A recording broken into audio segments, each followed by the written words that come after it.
सध्या back to back 4 गाड्यांचो accident झालेला व हालींच मांडवी ब्रिज रिपेअर करून चालू झालेला.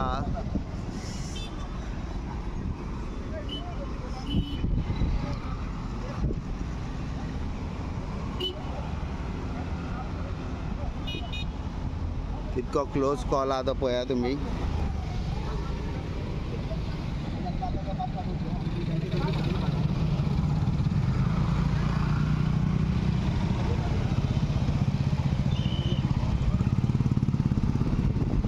क्या हुआ? गाडी निकाल आहे पुढे काढता किती जालें सांगता.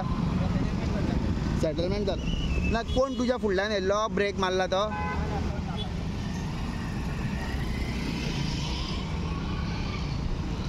सध्या आता पंचनामा केलेलो हा आणि आता गाडयो काडटा.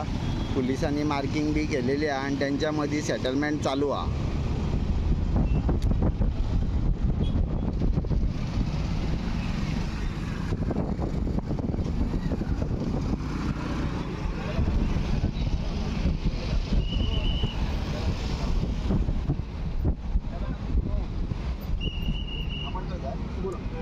मी पैसे देतो आता 20,000 रुपयाला गाड्या वगैरे काढणार ओल्ड मांडवी.